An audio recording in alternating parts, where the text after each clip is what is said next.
జై బీసీ, జై మల్లన్న, జై తెలంగాణ రాజ్యాధికార పార్టీ. ఒక ఎమ్మెల్సీకి రక్షణ లేని ఈ పాలనలో సామాన్య బీసీ పౌరులకు రక్షణ ఎక్కడ ఉంటుంది? ఇది కేవలం ఒక వ్యక్తిపై జరిగిన దాడి కాదు, ఇది మొత్తం బీసీ సమాజంపై జరిగిన దాడి. అగ్రవర్ణాల అహంకారంతో బీసీల గొంతు నొక్కాలని చూస్తే మీ రాజకీయ పునాదులు కదిలిపోవడం ఖాయం, గుర్తుంచుకోండి. కవిత అనుచరులపై, గూండాయిజంపై, బీసీ ఎమ్మెల్సీ మల్లన్నపై దాడిని సమర్థించుకుంటారా?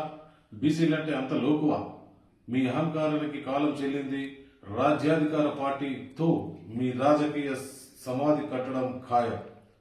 దాడికి పాల్పడిన ఎమ్మెల్సీ కవిత అనుచరులపై, దానికి ఉసగొల్పిన కేడీ బ్యాచ్ పై వెంటనే క్రిమినల్ కేసులు నమోదు చేయాలి లేదా అరెస్టు చేయాలి.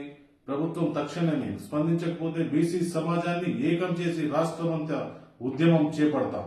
తీన్మార్ మల్లన్నపై హత్యాయత్నం చేశామని బహిరంగంగా ఒప్పుకుంటున్న జాగృతి కేడీ బ్యాచ్ నాయకులు, నాడు క్యూనిస్ పై ఆఫీస్ పై దాడి చేసిన వారిపై ఫిర్యాదు చేసిన రాజ్యాధికార పార్టీ అధినేత మల్లన్న ఆధారాలు ఉన్నప్పటికీ వారిపై చర్యలు తీసుకొని రేవంత్ సర్కార్ మరియు పోలీసులు మేమే హత్యాయత్నం చేశామని తెగించి చెప్తున్న కవిత కేడీ బ్యాచ్ అండ్ నాయకులు అయినా కానీ వారిపై ఇప్పుడు చట్టపరంగా చర్యలు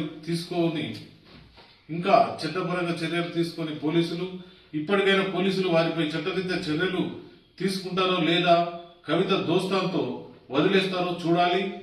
జై బీసీ, జై మల్లన్న, జై రాజ్యాధికార పార్టీ.